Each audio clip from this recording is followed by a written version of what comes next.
Assalamualaikum warahmatullahi wabarakatuh. Perkenalkan, nama saya Heri. Dan saya Dewi. Kami berdua adalah orang tua dari Kak Aston kelas 2A dan Kak Saci kelas 6. Waktu itu kalau dari adik, terutama ya dari adik itu, yang saya cermati pertama kali adalah pada saat observasi masuk, itu jarang sekali ada sekolah yang dia tidak menilai kesiapan anak masuk sekolah itu dari segi akademis. Dia benar-benar, jadi SD ini benar-benar menilai dari kesiapan motoriknya.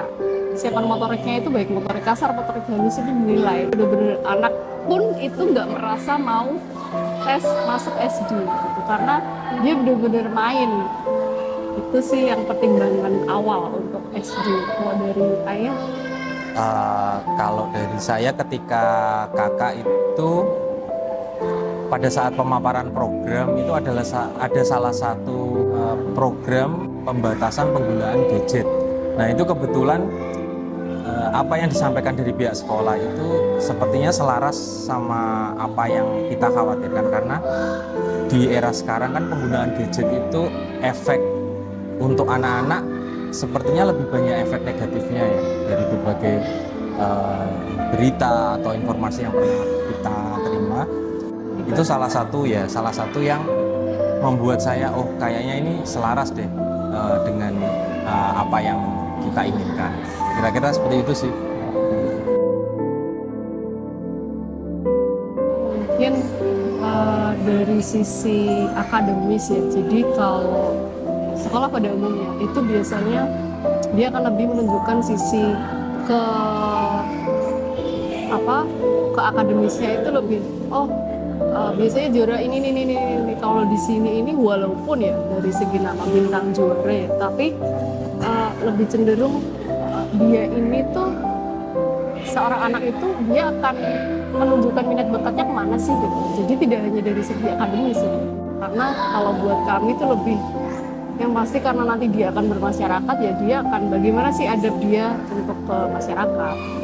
Jadi melihat kakak tadi ya, terutama walaupun kami lihat secara akademis sebenarnya dia juga mampu gitu, tapi karena dia menunjukkan sisi yang dia lebih ke kreatif, apalagi dari TK juga sudah dibekali ya, jadi kami pengennya sekolah itu dia bisa gabung ketiganya ya, terutama juga jadi akademis, tapi dia juga punya prestasi di bidang lain, tapi dia juga tetap mempertahankan adab dia.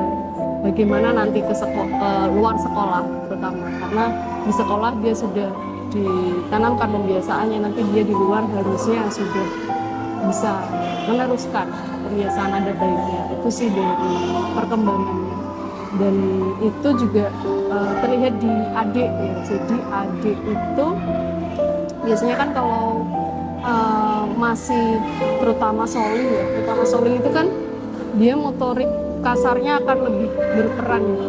Itu di sini walaupun dia masih terus bergerak sana kemari, tapi di sekolah itu karena kelasnya kelas bergerak ya, jadi itu sangat memfasilitasi terutama adiknya Aston ini, karena dia asik kemana-mana ya, tapi juga tetap dalam batasan yang kesini dia sudah ada perkembangan, dia sudah bisa duduk tenang dalam arti menyelesaikan menuntaskan pekerjaannya dulu, kemudian baru bergerak. Karena kalau di sekolah lain sebenarnya mungkin tidak terfasilitasi itu gitu, dan ataupun mungkin ada tuh, tapi kan aturan sekolah pasti akan lain. Itu sih dari perkembangan anak-anak ya. Terutama yang ini, yang terkait misalnya kegiatan outbound seperti yang terakhir kemarin kan, apa namanya? KLC ya. Nah, KLC itu karena menurut saya itu bisa menjadi pengalaman anak lepas dari orang tua, mandiri, terus bagaimana dia berkumpul dengan teman-temannya, mengorganisir apa yang harus mereka lakukan di hari itu, terus ada tantangan di luar ruangan sampai berani kotor-kotor dan sebagainya. Itu kayaknya akan jadi pengalaman menarik yang akan diingat untuk anak-anak ke depannya?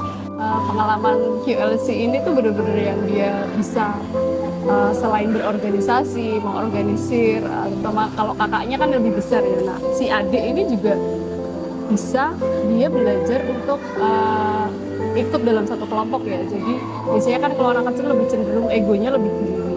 Jadi dia kalau dengan kelompok itu tuh benar-benar bisa saling jaga ya, saling bantu. Walaupun tetap dalam fitrahnya masih kecil, masih suka sana sini, tapi yang kelas besar akan tetap jagain dia. Itu yang dari ULC. Tapi kalau saya yang paling berkesan itu PSPA ya. Ini salah satu sekolah yang memang mewajibkan sekolah parenting untuk orang tuanya. Itu menurut saya itu berdampak besar banget.